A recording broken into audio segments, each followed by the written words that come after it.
Oh, I didn't know you didn't finish it. I was just being not passive. It's a good movie, guys. Great movie. You should Best see movie the on ending. Wait till the ending. With that being said, guys, welcome to the Martin's Podcast. Yes. We're a podcast where we talk about books. Ones that leave a mark. Start a conversation. Stay with you long after the last page. Yes, sir. Did you almost forget it? Yes. Yeah, me too. Like, I'm glad you got the first one because it's like I know the second one, and we both know the third one. You're about to revert back to books we've read, books we haven't read. Right. For the real ones now, day ones now. I was like, what, the first 5 episodes? That was like the first 10 episodes, I feel like. That's crazy. We're on episode 37, It was guys. with us for a while. Yeah, it was with us for a while. Well, with that being said, today we have a good one for you guys. We are covering Patrick Rothfuss, The Wise Man's Fear. Yes. This is the sequel to The Name of the Wind, one of my favorite books I've read. Stratton also likes the book. Love the book. I was trying to remember if this was the first one that I read of your recommendations. It might. What else would it have been? Because it So wasn't Lies. No. No. I didn't do Lies it till had to be this much one, later. I'm almost positive it was this one. Yeah, it had to be this one then. Well, it was Name of the Wind, and then I went right into this one as I do with series. Pleasantly surprised. Yeah. The story picks up. It does. Not that the story's slow in The Name of the Wind, but you really get to the meat of it and Wise Man's Fear. This one is we've done this with a couple of the books, but this one is another one where I was like, oh, I love book 2. Yeah. Book 2 is solid. It's where the meat is. Yep. So, how you doing? Oh, check in. Dude, it's how am I? Yeah. How are you? Like I'm feeling pretty good about a lot of aspects of life. Okay. I said today, I was talking to my cousin Alex, and saying it out loud, I guess, made it real. I was like, this year I really want to do things without, needing to explain, but making an excuse as to why I'm doing it. Yeah. So, for example, I did a short film a couple years ago, bleached my hair. And it just came up in over a conversation last week. And I was talking to another friend at a coffee shop, and I told her that. And I kept saying, like, oh, it was for the film. And, like, I felt this way because, but I did it for the film, for the headshots, blah, blah, blah. And then she's like, did you like it? And I was like, honestly, I kind of did like it. And Rachel liked it. I was able to pull it off. So she's like, so did you need to tell people it was only for a film? I was like, I didn't. I just kind of used that as like a way out in case anyone said something or felt a certain way. Yeah. And, this year I'm really going to try to break that. Be less empathetic, bro. Yeah. Literally. Seriously. I already consider myself very much an empath. And so in some ways it benefits me. Other ways it hinders me. And this year I really want to cut at least that out. That's fair. I like that. Yeah, so that's a little bit about what's going on. Y'all don't need to know all this shit, but that's what's going on with me. How about you? Yeah. This last week or so, it's been trying. This is one of those weeks where everything that could happen happens in a negative way. You just gotta keep your head above water, try to stay positive, or just shut up. One of the two. No problem. So, that's your always your phrase. No problem. So, what's next? Just trying to survive the storm. Yeah. Yep. And we'll see. Things are, can't stay bad forever. No. So we'll be good. That's not a challenge. Just to be clear. Right. Not testing anyone. Not testing nothing on anyone. Imagine a year later. You should have never said it. Right. No, it's just it's okay. These are like the very human moments. You know what I mean? I mean that in like a very serious way. So anyone that is going through anything, sometimes you have to kind of embrace the struggle that you're having. because it is the discipline and what makes you human, meaning like it makes things, it creates the shape of you and what you're going through. So Embrace the suck. yeah, embrace the suck. Yeah. All right, well, now that that's done, Now that that's done. I don't know if we have to do a micro synopsis for this book, but sure, let's try it out. Okay. Do you want me to go first? Kvothe. However you say it. Eh. No. How you Kvothe. say it, not me. Continues his story. He's still broke, guys. Yes, he is. He's still broke. I do want to talk about that at some point, but keep going. Okay. He's still brilliant. Still chasing answers. And basically, the sequel expands on what the first one was. Like, so him going to university, and there's university politics. He travels a little bit. Lots of danger. People he knows, people he doesn't know. And a lot of it hinges on myth, you know? Chandrian. Chandrian. Yeah. He's trying to become a version of himself that, honestly, that he can believe in and that other people can believe in. He's starting to, like, because the myth is buzzing, right? And so now even he's starting to, like, feed into it a little bit. He wants to build that out more. And book 2, a lot of it is predicated on that, which I don't have a problem with. I really enjoyed that part of building your own legend, right? So, yeah, that is a pretty gentle overview.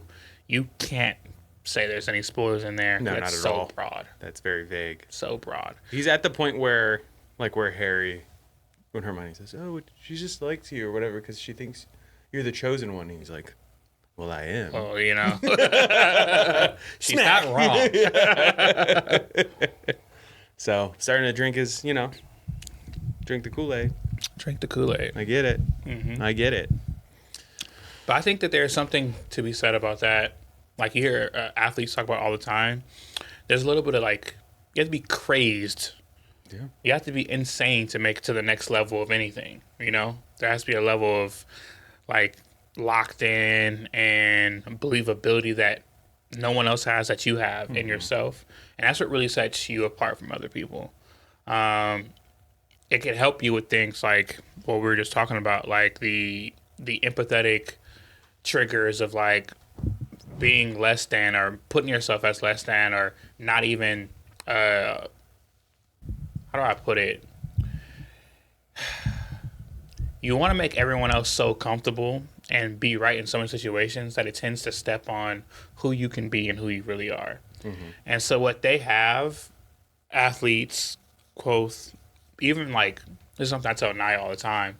She has like this ignorance to, what's going on. Not like, I don't know what the fuck is going on, but like not give a fuck. That you really need to go to the next level. You have to have that because the noise can become too much. It happens all the time. It happens all the time in basketball, all the time in football. In novels, in books. series, in this series. Yes. So yeah. That's actually it happened in real life to the author. So yeah, I think that's a really interesting thing. I don't know if we'll spend any more time on it, but I did want to put a pin on that. So at the next section, sorry guys, kind of loose leaf here, but I really wanted to do like kind of like a book breakdown kind of thing. Who knows? Well, maybe we'll touch on things that you guys want to talk about. Maybe, I don't know. Maybe. But figure it out. So in this section, let's like talk about different parts of the book, right? So one of the things, one of the reasons why I refer this book a lot is honestly the first thing that I noticed when I got finished reading it was written so well. Yeah. So like I really love Patrick Rothfuss' prose because it sucks you in, you know what I mean? And it's very easy to not just like enter the world that he built, but to live in it, connected with the main characters very, very quickly. His trauma, insane. I know it's not, and it's in the first book, but one of my favorite parts of that book is after, his family dies and he's literally walking for days, playing his lute till his fingers bleed, grieving, and like that's where his story really begins. Like there's stuff that happens before then, but that's a foundational piece of who he is. And yeah, you get to experience that, over and over if you're like me, you read that book a bunch of times. So I do think that his writing, there's something to be said about his writing. Even like the love interests, feel very natural. Yeah. Obviously, there's one that he should have probably been with over the other, Fella. but fuck it. We all love Fella. Denna, the Right. worst. She's Forrest Gump. What's that lady? Jenny. Jenny. Yeah, she's definitely Jenny. Yeah, I in preparation for this wanted to see a couple videos. I've seen interviews with Patrick. We're not gonna. Yeah, we just won't talk on too much about the man himself. But what I did watch was an interview he did. I think it was for Wisconsin University or Wisconsin State. I can't remember. Okay. But he let them into his home, specifically into an area that he had bought to write, and he had an upstairs and a downstairs. His upstairs, he at least let the cameras go up to the door to his upstairs where his actual writing area was, but he only let them see the door, which had it was like a teenager's door where you have something written saying no one else is allowed, do not disturb, Right. and marker on a piece of paper taped there. But he went ahead and showed them and said hey, I'm going to show you what I do when I travel. So you guys are downstairs. Upstairs is sacred to me. For that reason, you can't be in there. Right. There's just too much to see, and it's just the one area. And we already know he's self-conscious about other people's thoughts and views and all that. So Yep. he pulled out this old IBM, I think, keyboard that still had a thick wire that he had an adapter that went into his laptop. He just was very particular about what keyboard he used, which I understand, all of that. But the way he talked about his writing and how he gets there and the mindset he's in, he's very much his team, his people, his family, because he is a father, a husband. They know that when he goes to writing, Yeah. Cannot be disturbed. No contact. No. Hey, can you stop for 5 minutes? So I think Gotta that lock in. Yeah, that type of locking in, that type of sacrifice, that type of dedication Yeah. shows. Yeah, for sure. Absolutely, to all your points. I think that's the juice we get from that type of squeeze. Right. I agree. I love the meaning that he puts into the world around that he builds, and even the small things. Same thing with Scott Lynch. I think that it makes it feel more. It makes it feel more real, and it takes your brain somewhere else. So yeah, that's. So the character development, his prose. There's a build up, you know what I mean?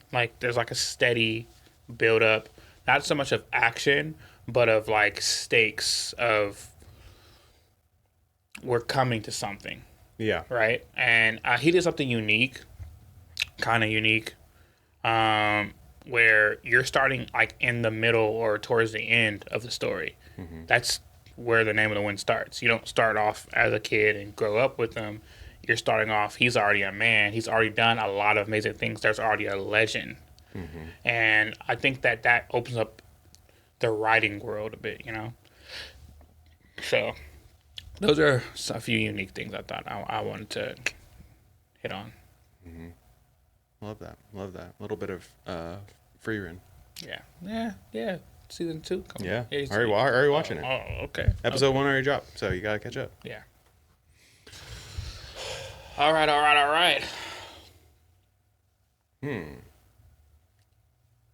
Should we, is Kvothe developing as a person or just leveling up? I think he's devolving as a person. You think so? I think he's coming loose at a little bit. I don't know. I guess there's a bit of both. Like, Are we saying while at school, or are you saying now in life? Like in where life. he is in life? No, I mean like at the inn. Yes. Okay, I would say both. Yeah. Like I get that I get that he's leveling up. So he's leveling up obviously while he's in school. Yeah. He's en route. He's obviously going to get to this level, this Kingkiller level. Right. Not a spoiler. It's the name of the trilogy. So 20 years later. Yeah, 20 years later. But he, especially in this book, is going through so much and putting so much pressure not only on him, like by himself, but from others. Yeah. There's one point where he's literally having to like be connected to be exercising magic to protect himself. Yeah, at all times. At all times, because he doesn't know who's attacking him. Yeah. Or trying to get into his mind, and is going without sleep while losing power. Made him a beast, though. Yeah, absolutely.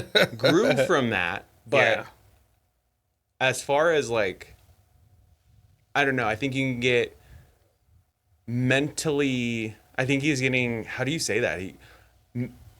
He's mentally fortified in the sense of like strength, but as far as like growth, like as a person, I feel like that type of growth comes with, trust issues. Comes with that's why I'm saying like, he unravels a little bit, right? That's why when you said that, I was like, oh, both sides. I see that. Yeah. So I can.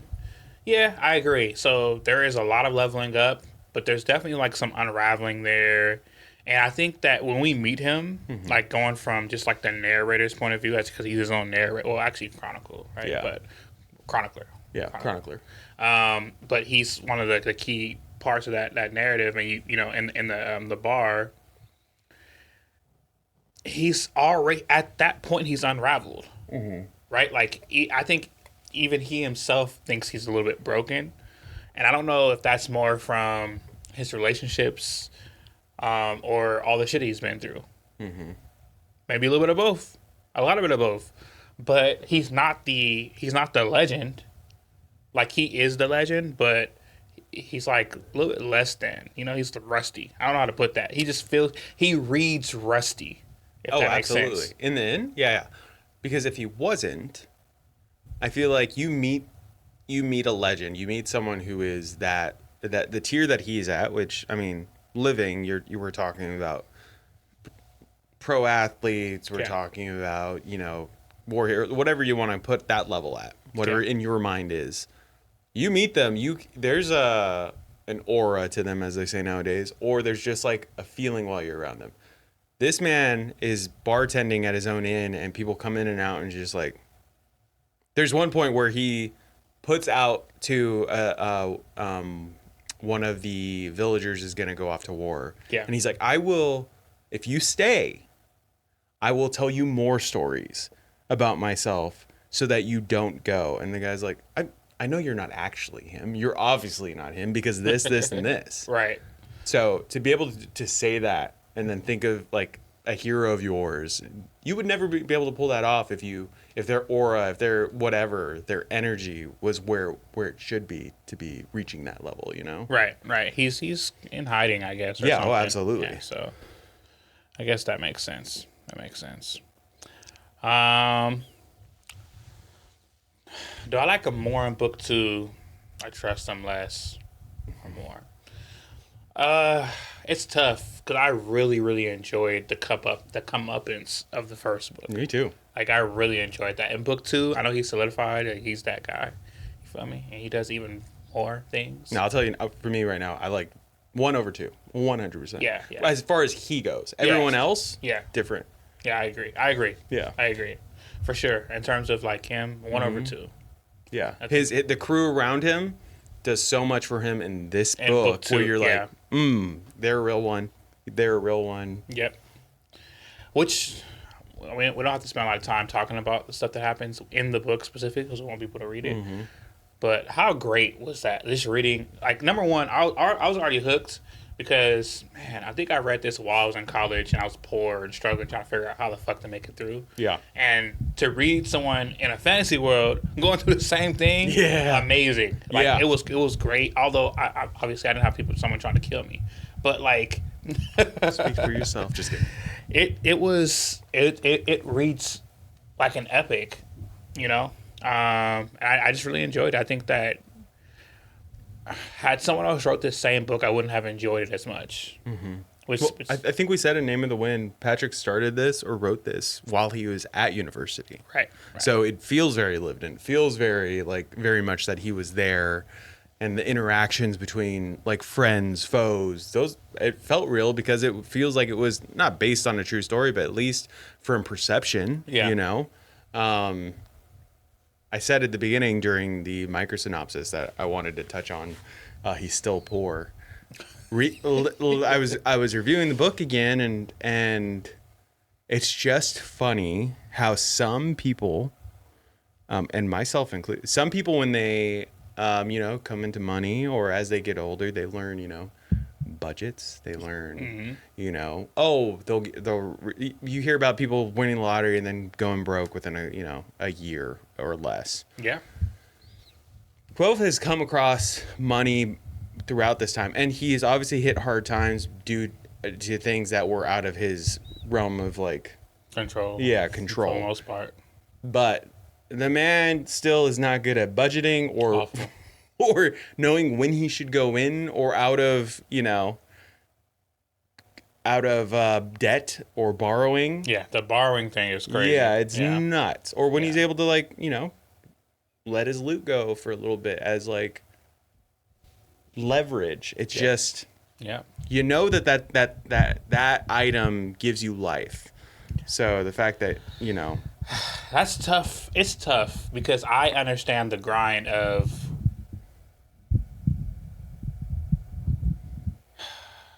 I'm just trying to study, bro. I just want to study.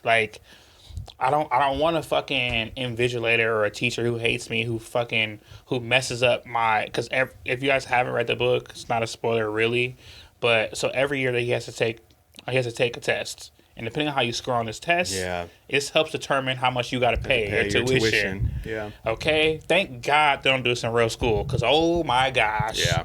Oh my gosh. Imagine.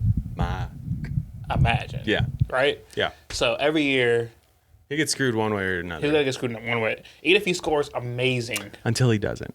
Until he gets that. Yeah. No spoilers there. But until he doesn't. And then that's pretty great. It's fun. It's fun. Even if you don't like fantasy, but you it's almost like a coming of age story. Mm-hmm. The coming of age stories it has a pretty good honestly, it has one of my favorite love arcs.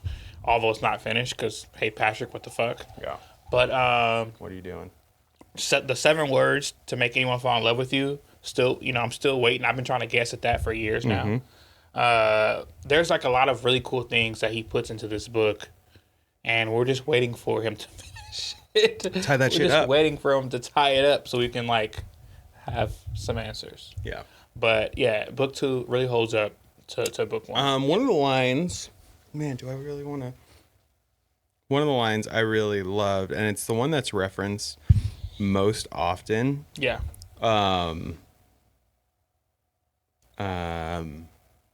Where, let me go and pull it up for you. All right. So the quote is, and I feel like this speaks to the book so much. Anyone can love a thing because that's as easy as putting a penny in your pocket. But to love something despite, to know flaws and love them too, that is rare and pure and perfect. I feel like that is a main theme of the book. For sure. It's very clear many a time that what you're chasing, what you love, whatever it is, that there are things that are clearly lovable and clearly acceptable, but you, because of the way you tick or because of the way that person makes you feel, you're going to go after that. And that's real life. It's very real life, Cristiano and I talk all the time about Denna being just the worst. She's awful. And I feel like that is across the board. I've watched many people say the same thing. But we all have that friend. We've all been that guy too. Yeah, for Not, sure. I mean, Younger years. there was never anyone before our partners. Yeah. But I imagine that if, in a hypothetical sense, that if there was, we did have friends that were like, we'll support you, but I don't get what you see. I don't get it. I don't get it. Yeah, and then is that. But, you have to kind of go back to book 1 to see what he sees in her. A wagon ride? He sees himself. Yeah. Like, because he doesn't really see himself as like this legend, this myth until much later. And even still, like, that's only like, it ebbs and flows. He sees himself as a broken person. Since his parents died, he kind of lost his identity. And that's why he holds so true to like, you hear him talk about like, what is his heritage? Like Ru or something like this. Adima Ru. He's like, one of the undertones of both books is him trying to find his place and figure out who he is, because he knows that he thinks that defines who he is, whatever place he has in life. And the legend just kind of happens as he's going because he's brilliant, right? Yeah. But just going back to what you said earlier about the whole broken things thing. I don't know if I'll ever love something about a book more than that. It's one of the main reasons why The Name of the Wind is, the book, the first book, and just the series in general is one of my favorite series, is that his emphatic belief in loving broken things and them being like not just more than enough, but they're an integral part of life. Whether it's a love interest, whether it's a passing person, right? So, cause I've met an Ari, homeless, amazing conversation. I always wondered, man, how'd you end up like this? Like how'd you end up here, etc. His friends, Willem, and yeah. Like, I think that I hope that when people read this book and read the series, that they walk away with that. That understanding that there's more to the characters than what's on the page, and you gotta kind of read in between the lines. But that's one of the main things that he really builds out in that.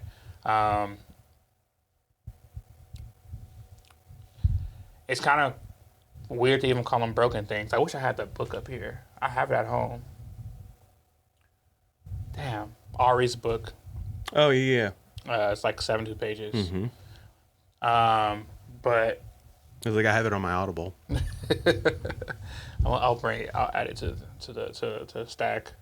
But yeah, I think that there's something to be said about the undertone that he writes with, and if that's what's taking him so long to drop this next book, is that it's missing that heart that he's put in the first two. I'm okay with it.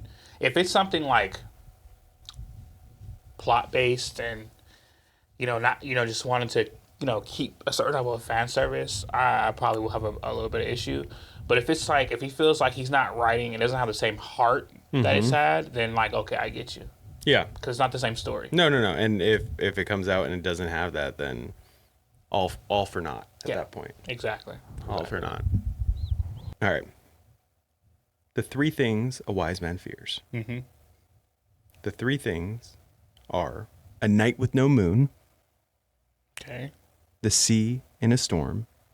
Yeah, for sure. And the anger of a gentle man. Okay. Interesting. Interesting. I won't name them out, but all have something to do with either what happens or foreshadows what could happen in future books. But definitely a couple of them have to do with what happened in this book. For sure. Yeah. So,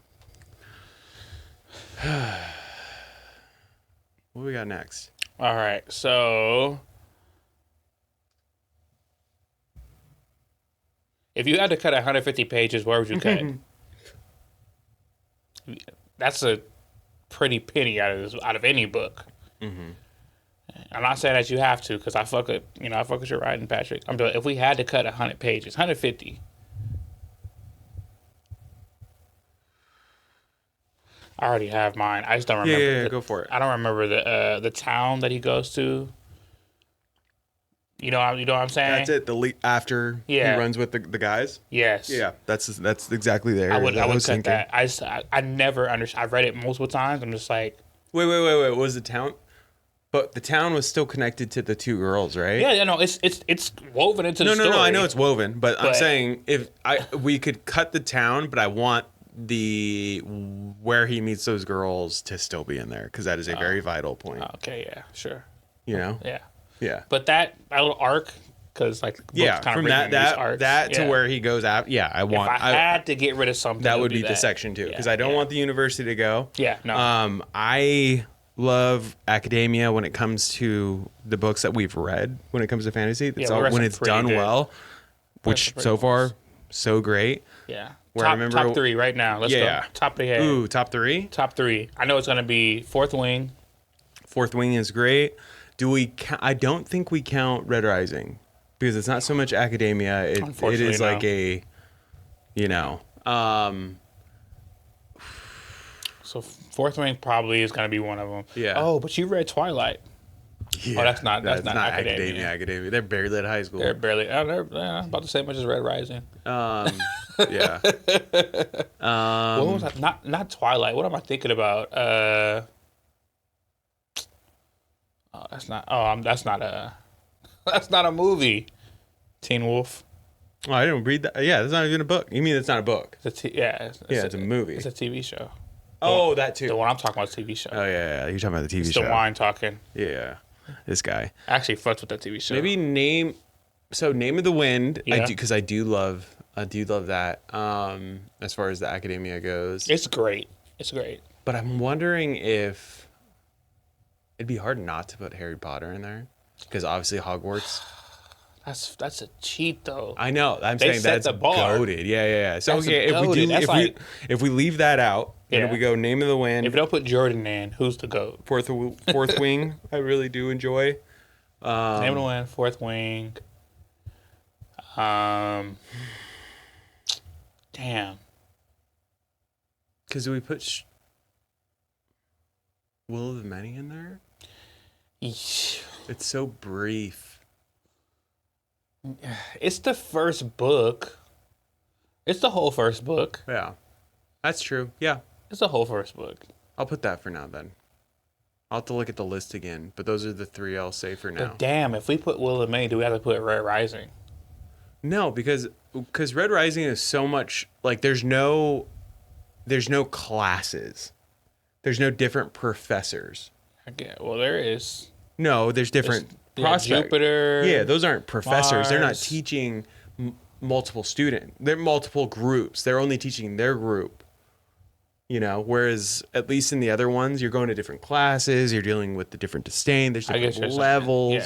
Yeah. So for that reason, I leave it out. Okay, I got you. I agree. We'll agree on that. So Fourth Wing, Name of the Wind, and Will of the Many. Will of the Many. I'll go with those for now. It's good. It's a good 3. Yeah. Okay. Yeah. I can't think of any other ones either right now. So that's another reason why. I actually had a good one and I cannot remember. I wonder if it's in. It's not good then. No, it's great. Well, I'm not gonna say it's great because I think it's heavily based on Name of the Wind. Whatever. I'll tell you about it later. Okay. All right. 5 hard questions. All right. So, 2 book specific, 3 theme based. Okay. Quothe's story is half confession, half performance. What moment in this book felt like pure honesty? That's tough. That's a tough question.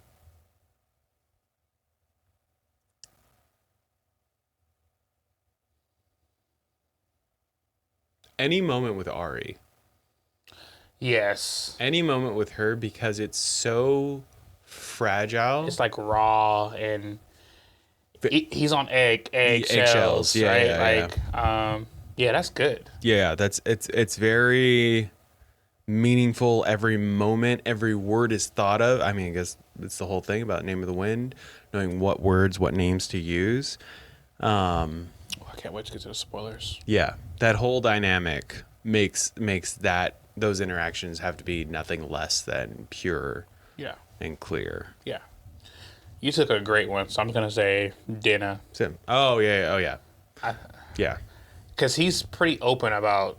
He is. There's no like, and then I won her over. Like, it almost all from, it has to be raw because we're all like, what are you seeing? What? That we're, What the fuck? Yeah, because if it was embellished in any way, then I'd be like, oh, I see what you're seeing or whatever. But it seems pretty clear because I'm saying, why are you not looking the other way? Yeah, what's going on, bro? What is going Who hurt you? on? Yeah. I want to know, Joe. Yeah. Oh, that's a slapper. That is a slapper. Oh, you went too far. All right. Question number 2. In this sequel, Kvothe gains power fast. Which new ability felt earned and which felt like wish fulfillment? What's the name of the shit where he builds the lamps? But that's what my answer was going to be. Well, we're sharing this. We're sharing this answer. It is down in the that he does it. It is the cool. It's so cool. It is super cool. Because he uses runes. Yes. He uses runes to... So, I'll tell you a little bit about the book. He's trying to create... His personal goal is trying to create an everlasting lamp. Because he can sell it so he can pay his fucking tuition. He has a very base want here to create something like peak. Like peak. Yeah. But for him, he's like, bro, I just want to pay for stuff. And he doesn't always have free reign of this stuff, by the way. Like, he has to work his ass off in order to become good enough to where he can, like, make his own shit and sell it. Because, one, you have to be signed off to be able to go to the next level. And in each level, you're allotted different materials and be able to borrow stuff and then use different. Yeah. So it's not as easy as like, oh, you're really good. You can have free reign of everything. No, they watch. You got to earn it. What you use and then what comes in and out, because as we learn, you could take advantage. You could take advantage and you could fuck shit up. Yeah, you can blow shit up or you can take advantage. Yeah. Both things can happen. And I think that he earns that. That's heavily. Earned. Okay. It's some kind of metallurgy though, like where he's like, what is it called? We'll put it here. Yeah. It's that. That's what it is. As far as wish fulfillment, I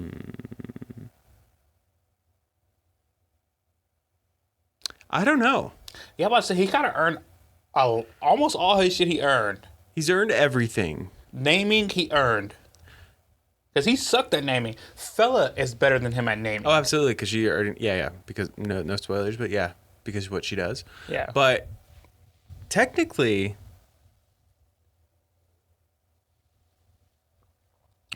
he doesn't really. I mean, naming wind, which he kind of did on a. Because he heard it when he was a kid. Yeah, that's what I'm saying. Traveling. Yeah. So thus far. Okay, so that's Ari. He named. Yes. And that was great. Eladin said that. He was like, oh, and that's basically what got him in. Yeah. But, and that's a natural, that is earned. But thus far. The wind was wishful. Okay. Yeah. I'll take that. That was good. I'll give that to you. That was good. Because I forgot about that. Yeah. Yes. Okay. So he did hear the name when he was a kid. But how the fuck are you going to remember that? Yeah. Like, we almost died from it, so you ain't gonna forget it. Yeah, that's true. That too. Yeah. Oh shit, he did almost die. Yeah, I remember he said it, and then he almost caused Ambrose to die in book 1, and we saw repercussions from that in this one. So yeah, so I can see that. Yeah, I can see that. Number 3. Number 3. What's one skill you're proud of that's also makes you hard? That also makes you harder to live with. Sorry, Rachel. Should I call her right now? Have her name it. You know what? I'm gonna go for the easy one right now. It's what we talked about at the top of the episode. Very empathetic. I feel when people's energies are at a certain level, and because of that, it's benefited me in both like friendships, relationships, business, like when it comes to careers and everything. Being able to read a room is huge. There's more to gain than to lose from that. Yeah, absolutely. But because of that, I get super anxious or uneasy when I feel like the energy's off. And I'll speak for her in this sense, but anyone who's around me who's feeling that way, I then like mirror that or like want to either fix it or address it. So while some people just need that space to like figure it out, rest and think about it, I'm like, what do you think about? What's wrong? Is there something wrong? What can I do to fix it? God. So no. You know, I get you. So that I understand where that would be hard to live with. So in action, I'm like that because I want to fix things. So I'm the same way, right? Yeah. But on the receiving end, you're like, yeah, I get it. I'm similar, very similar.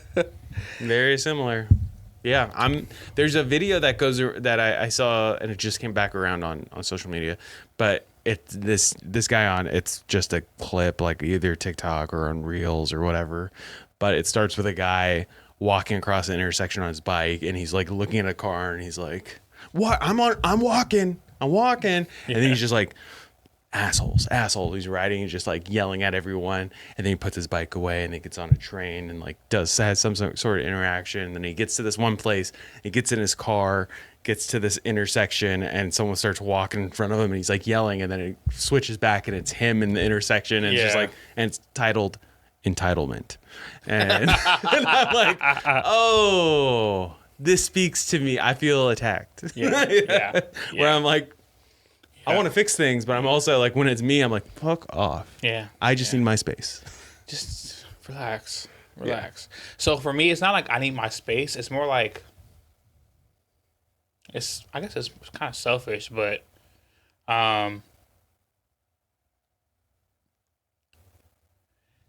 just experience like, and I want you to be okay experiencing it. Like, does that make sense? Like, I don't want you to get attitude because I have attitude. I want you to be okay that I'm going through something. And if quiet is how you feel, like whatever, like we're human, just experience the human interaction. If that makes sense. Yeah, like, absolutely. Don't try to pull me out. Don't try to push your way in. Let's just get through it. But then if you walk into that same energy, I'm fixing shit. I'm Bob the Builder. I get it. You prepped it with hey, this is selfish. Bob the Builder. I get it. I'm the same. And if you tell me to fuck off, I'm like, okay, but you sure? Are you sure you don't want me to help? Are you sure? I can help out. I got you. Yeah. All right. Question number 4. When did you realize you weren't the underdog anymore?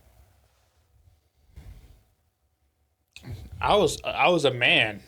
What did Baines say? I was raised church. But I was a man. I think I realized it later than I should have. I should have realized it when I was able to, I don't know, win writing competitions or go to London. Yeah. Right? And honestly, guys, real shit, I didn't get it until after I came back, and I was like, woe is me, kind of. I was in a depression because this shit wasn't going how I wanted to go. Life lies sometimes. They'll tell you that milk builds strong bones. 30 years later, you figure out they just lied. It was a marketing ploy. Absolutely, big milk. Don't believe it. So I was, woe is me about it. And at first I was like, actually, would you trade your plight for someone else's? Just at random. Oh, at random? No. No. No, Thank you. no. Thank you. I'm not giving you the choice. And that's how you know that your life, honestly, is pretty chill. Yeah. Because there's someone else right now that'll be like, yes. Yes. Yes. No matter what it it's is. a very quick yes. Yes. If you would not trade your good and bad for someone else's good and bad. Because there's someone right now that's like, oh, if I switch places and someone has something to my face, better than I'm at right now. It's better than where I'm at right now. Don't fill that in with anything nasty either. Dirty dogs. And so I think that that shit didn't really slap me, like wake me up. Mm-hmm. I had to be like 20. Man, I'm ashamed to say. I had to be like 26, 27 before I realized, like, oh, fuck. My life is not so bad. I need to shut the fuck up and just figure out what's going on. If I can fix it, I'll fix it. If I can change it, I'll change it. I was like 26, 27, though. My life be like, ooh, That's it. Literally, when you said my life, I was like, oh, yeah, that bopper. I'll say, I'm going to switch up the question because I think at any point in your life, you can be, I shouldn't say it, it's not a cop-out, I promise. You can be an underdog in one way or another, depending on where you're at in different things. 100%. You know? But what I will say, as far as coming to a certain point and then realizing what you think, is when you get older, realizing you are the adult. When you like get to the thing, you're like, oh, well, whenever an adult comes to like, or when you're explaining to someone else, you go to like, whatever it may be, whether it's someone holding the door, I'm like, oh, here you go, sir. I'm like, me? I ain't gonna lie. That's probably what happened to you. No offense. You wouldn't take the offense to this. Someone called me OG. What do you mean someone would call that to me? What do you mean someone would say that? I'm saying I would take offense to that. I haven't been called Unk yet. Bro, someone called me OG. I was like, oh, shit. You should. All the shit that came to my mind.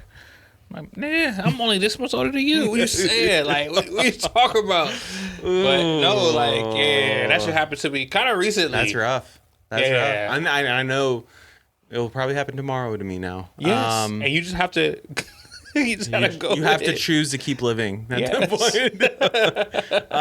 But yeah, there's plenty of times where, you know, a car can break down, whatever. Like when you're just like, oh, I need an adult, and you're like, oh, I'm that person. Right. I have to be that person. I have to fix this. Yeah. And I've seen friends of mine. I'm not gonna name names or situations. Not that y'all watch this or not, but where I'm like, you still don't know. You still don't know you're an adult. Yeah, you're still living a good life. That is crazy. Yeah. And I'm not saying calling your mom, your dad, your friend that's still adulting. That's knowing who knows what, solid. Mm-hmm. But depending on others is crazy. You know, one day, we all have this day. You realize it's you. Yeah. You're at the steering wheel. Mm-hmm. Yeah. Fight Club. Yep. You're the one that's driving. Mm-hmm. And you get to choose to let go.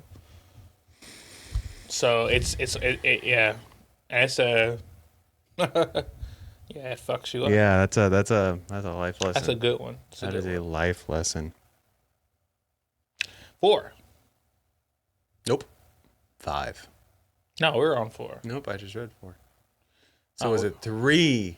I skipped 4. I'm gonna skip 3. My bad. You skipped 3. I skipped 3. Went to 4. Let's do 3 as 4. Wait. No, it's 5. We're just on 5. We definitely did 3, and I did 4. We're on 5. All right, guys. He's right. Let's go with 5. You know what? You're the adult. Come on. What's the truth about yourself you avoid because it ruined your favorite narrative? This is a fucked up question. Let's do 4 again. What's the truth about yourself you avoid? I can be a bit overbearing, like in a way that like my partner understands. You know, I worked a lot to know a lot, or a little about a lot. I'll be very specific. I know a little about a lot. or not a lot about little. Yeah. And it can be overbearing sometimes. But I work now that I'm older and like I have to go along to get along and like have a family and shit. I work at understanding when it would be too much to put my input in here. Even if I'm right, even if I know the correct information, I'll just let it ride because being right all the time, it's less about being right. Like as an adult with a family, life is less about being right and more about being present. What does right now call for? Become that. Yeah. And that's kind of, yeah, for sure. That's the truth about myself. I avoided because I really worked hard at like just knowing shit because I was a dickhead. I really didn't give a fuck about school. I didn't care about, man, I never saw myself with a family. I never saw myself with anything. It was just living life. And I realized like, oh shit.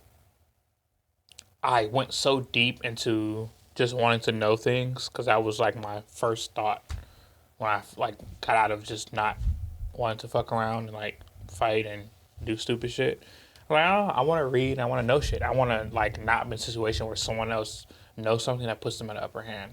Yeah. I remember that feeling and because it burned me. And I went too deep into that to where I learned a whole shitload of things. And then it became like, not like a know-it-all, but I knew enough about enough, that where it set me apart, which worked in like situations like getting jobs and interviews and writing, because you have to write a paper to get, accepted to a lot of different schools, like all these things. And then you realize like, in real life, in like real life, no one gives, I won't say no one gives a fuck, but like in a real life, it's a little bit more unique. Like situations flip flop, the colors change moment to moment. You can't just be a certain way. Knowing things doesn't just set you apart to like make $1 million or be someone's favorite. Being good at something doesn't automatically mean that you're gonna do great at life. Like, and that, yeah. So I truly thought that though.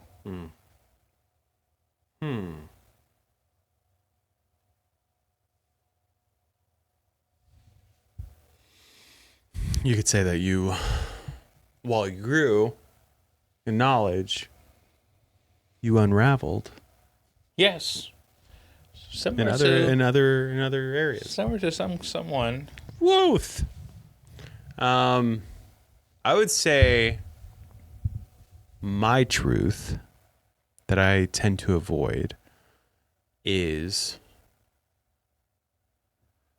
in my journey, in my race, and whatever you want to call it, many a time, if not all the time, is mostly myself standing in the way. Getting me from this step to the next because of me wanting, we've talked about this before in the sense of knowing how to make a moment most opportune, most beneficial, but then also going to the point of being detrimental to your growth because you're like, I'll just wait for the perfect moment when the perfect moment doesn't exist. There's the most opportune, Yeah. but there's not the perfect. Never. And a lot of times in my journey, in my career, I've waited for the perfect moment when I'm like perfectly in shape to have this perfect picture, to meet this perfect person, to do this perfect audition. That's when I should pull the trigger. Yeah. When realistically, the stories I want to tell have nothing to do with X, Y, or Z that I say. Or, and I'm just piggybacking here, I could be totally wrong, but yeah, you pile on. What else am I doing wrong? Pile on. The people, no, because I'm sharing this with you. The people that you want to be in front of don't care Give a about shit. They don't care about what you care about. Like the thing that's stopping you is not even on their fucking radar. And I'm saying this from like, yeah, like I feel you. We're two peas in the pod here. That's how crazy life is. I literally had a conversation this week Had a table read with the director I'm working with, a buddy of mine. And when it came to the idea for the character, we were on the same, literally on the same page about aesthetic and how this character is going to be styled from hair to all that. And then I brought up something very specific, and just to be transparent, vulnerable. It was weight. I was like, oh, and also I'm thinking he's going to be around this weight. I'm going to work really hard, blah, blah, blah, blah, blah. And he just went, I mean, cool if that happens. Yeah. Not a deal breaker or on my radar. Yeah. Basically, he didn't say radar. That's what he said, but not something I was thinking about. And I was just like, oh, that's crazy, because mine that was such a burden on me. Yeah. But it is corresponding with something that I want. All these things. But it's funny how you speak a little bit of something into your mind, and you say it so many times that you believe it's a truth. It's a stand all be all. Bro, so this is a huge digression. So I once taught a course at LA something university. It's a university here in LA. It's a private university here in LA. And this was like one of my first jobs when I got back from China. Mm-hmm. And I basically mirrored all the shit I did in my higher education courses. And so we used to debate a lot. And one of the things that I really loved, because it taught me something about myself, was we found out how much, the teacher and all the students found out how much we put ourselves in the way of what we want. Like, because we feel like we're individualistic on a very specific, unique one-to-one level. Mm-hmm. And then, for the people who are more empathetic, they'll say, oh, no, I'm collective, a little bit faster than the people who are not so. There's a gradient here. No matter who you are, though, where you fall on this gradient, there's something to be said about the one that's the one and the one that becomes the many. It's literally the same coin. You can't separate it. There's almost no degree of separation at all. Mm-hmm. And it's so easy to get in our own way because we feel like, no, but I want it like this, so they definitely want it like this. Like, this is how we see this character or this picture, or I use myself as no one's gonna want to pay me. I wouldn't pay myself this much right now, mm-hmm. And this becomes in an echo chamber. No one's gonna pay you this much right now, and you act it out.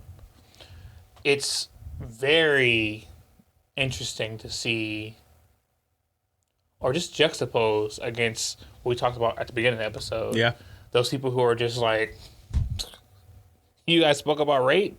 Mm-hmm. Exactly. Like, you know what I mean? Like, yeah. It's not even on their radar. Like, it's not even, it's like, no, of course they're paying me, $8,000 a month because 18,000, put a number, right? Yeah. Because we didn't talk about rate. We just talked about all the other, and so what you focus on is what other people focus on. If you never give it light, which is hard because, like, if you tell your brain don't think about Reddit, gives you red flowers and red crayons, yeah. And, right? But, like, if you train your mind to focus on what opposed to, yes, absolutely. And it literally is infectious. It's like yawning. It literally is like yawning. Mm-hmm. If you yawn, you will notice, in a crowd of people, you'll notice 2 or 3 other people yawn with you, whether they look at you or not. Yeah. It's a human characteristic. Yeah, I'm thinking about it. It's about to happen. So don't do that. Yeah. That's good, though. Great. That's good. You got some good shit today for 5 hard questions. Yeah, solid. So, yes. Are there any spoilers you want to go through before we start the wrap-up portion? There's reading back through, I hadn't caught. So, spoiler section. Spoiler. I didn't realize in this read through, I think maybe just because my first read through, I was so hell bent on getting You want to get through. It's not even to get through, but I just wanted to know what happened. So there's some parts that I was just like, oh, I didn't catch that. I didn't catch that Ari, when she took him to the tunnels under the school. The tunnels under. No, it's not the under there. That's what she calls it. She calls it the under thing. The under thing. Yes, that is the under thing. Years. The under thing. I didn't realize that when the malfeasance was happening to Kvothe, that he, originally he went out because he wanted to put his blood on a leaf so that it would go away and that it would help detour the magic that was or the spell that was happening to him. Yeah. But then Ari shows up and he's like, well, I can't miss this opportunity. She's like, again, fragile. I want to know, there's things I want to know about her, blah, blah, blah. So she takes him down there and he basically ends up telling her, or like she catches on, and I didn't catch that. She took him to that specific spot with the water running. Yes. And that's where they bottled it, sent it down so that he still got, not only did he learn more, but he also was able to accomplish his goal, which was to, detour this magic from affecting him. And Ari also protected it and was her doing that. That's her human. That's crazy. Yeah. Kvothe? Yeah. It's Ari's human. Mm-hmm. Don't fuck with Nothing will happen to you. I'm here. I loved, because when he met her, they were so not at odds, but it was kind of like standoffish, eggshells, and then became very protective of Ari. Mm-hmm. And at the same time, he became protective of her. She became very protective of him. Yeah. And guys, this is my spoiler to you guys, because you guys might not read the in-between books. Okay? Ari is one of the students of Elodin. Mm-hmm. She's the most advanced student of Elodin. Like Elodin, she knows the name of all things. Mm-hmm. Do you know what that did to me when I realized that Ari is the one person, too, because Elodin also knows. She knows the name of all things. She's like, she might be more advanced than Elodin, but it broke her. Oh, yeah. It broke her. Right? Yeah. It broke her. No, she knew too much. She knows too. And honestly, you have to read the Something of Silent Things. What's the name of this? You're going to have to look it up. Sorry, guys. 1 second. My phone died. Oh, I got it. It's in my Audible. I'll tell you right now. It is.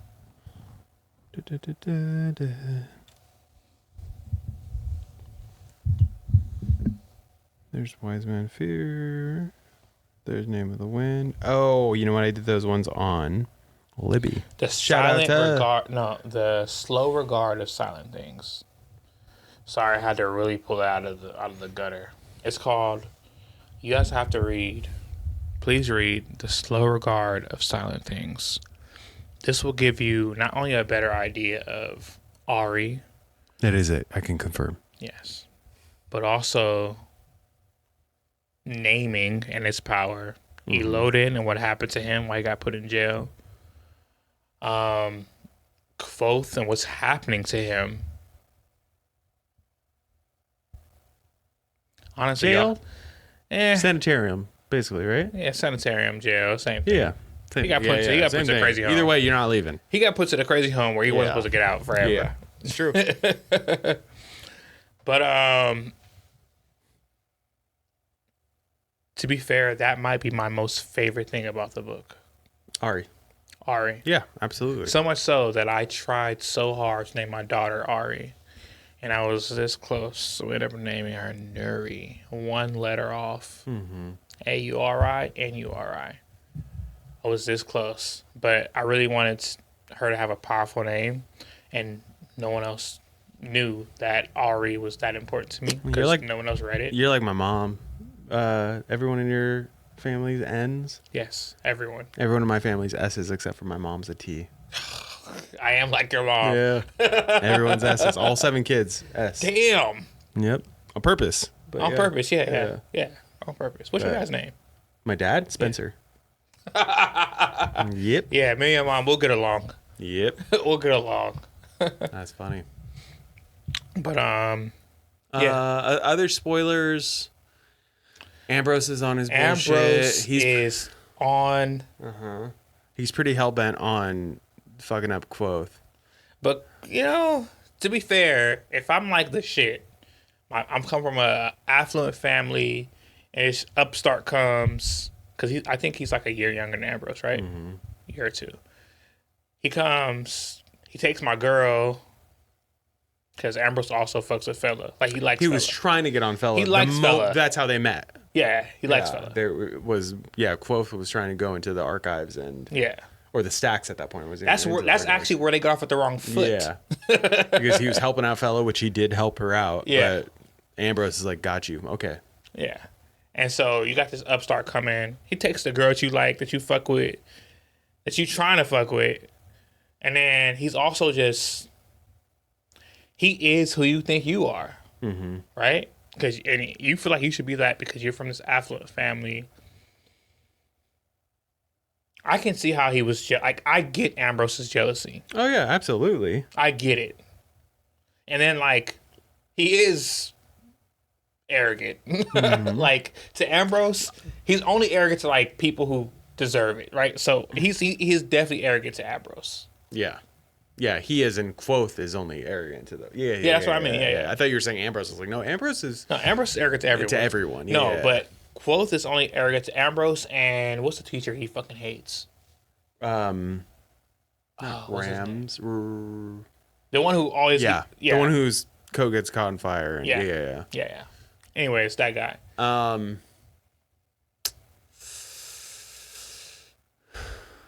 Some frustrations I told you while I was reading the book was, and this happens in many books. Yeah, it's a reoccurring thing. Is when us as the readers know, because we're obviously reading stuff. This happened in Fourth Wing, where I'm like, girl, this happened. I mean, but spoiler, we find out some stuff in Onyx Storm, where like, oh, maybe that was why. But in this one, where I'm just like, his one of his professors kept telling him like, hey, this girl keeps coming by and she's saying that you gave her a charm, that you sold her, you gave her a charm, which is a no and not allowed, and because they don't believe it's true, blah blah blah. And he's like, no, there's no way that happened. I don't know what you're talking about. And immediately I was like, oh, that's from book one. That's the girl that when you were searching for stuff. You know exactly who it is. Exactly what's going on. Like, how are you forgetting this? Yes. And then it happens again. And then finally, while he comes back from this one journey, he sees her and he's like, oh, yeah. But I guess it's the whole, like, hindsight's 2020, and it's the information we're focusing on. He does have a whole life. I want to say that the girl was also with someone else at that point in the first book. She wasn't by herself. Was she by herself? No, she's legitimately by herself. Because her whole family died. The whole thing was that she was by herself. Okay, that's why I was like, he gave her this charm to protect her or some shit. Which is funny because the charm he gave her was specifically to protect her from bad dreams. Yeah. And then the reason she's seeking him out is because she's been having a dream about the Chandrian. The Chandrian, yeah. And so she came and described everything, and he was like, oh, you're seeing everyone. I know who you're talking about. I know those guys. Yeah. So also, guys, as this we're in the spoiler section, I fuck with the Chandrian. I fuck with the Chandrian like how I used to fuck with the Ice Walkers. Is that what they call from Game of Thrones? Yeah.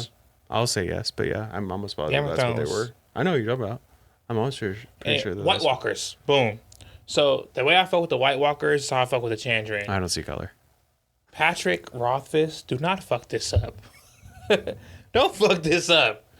Because you have a great villain here. You do. A wonderful one. Like, you have a great villain. And I just cannot wait until the clash happens. Yeah. It has to happen. I know we're supposed to have one last book, but I need you to split it. Don't split it. Just let it just happen. Put out a book this year and then put out the next one next year. Because I don't want it to rush the ending. I don't want it to be like... I get it, but his editor still hasn't seen a page of this. A page. We have a new editor. We have a new editor.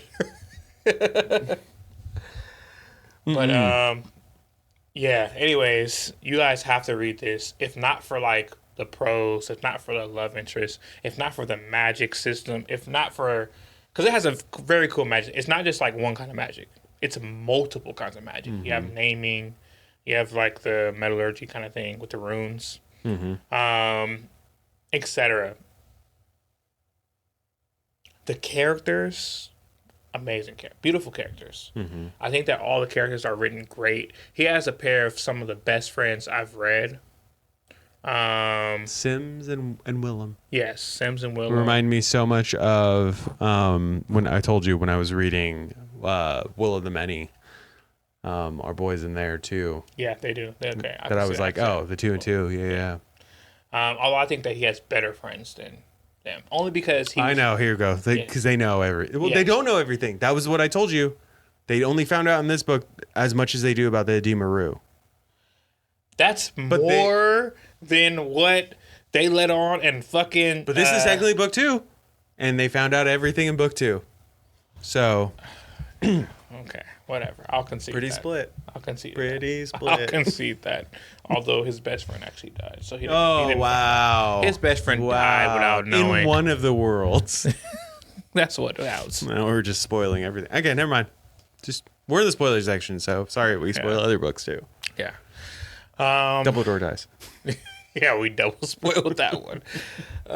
So yeah, other than that, I don't care for whatever you guys, what I spoil after that. That's the big one. Yeah. Great There's villains. so much in this book. There's so much. I mean, it's not a small book in any shape or form. We didn't even get into like him going to with the Fae. There's so yeah. Like, there's a whole arc with. We the didn't even Fae. talk about the whole hand. Remember this? We had a whole conversation about this. Yeah. Yes, I love that. Yeah. Damn. Maybe another episode. Yeah, another episode we could But talk. great. Patrick, put out a fucking other book. Yeah. But yes, we should. There's so Damn, the much. Ademic. There's so We didn't get to Ademic. much. Guys, this book touches on so much of real life that we don't have enough time. There isn't. So check it out. Check it out. Check out how he makes a gram. Check out.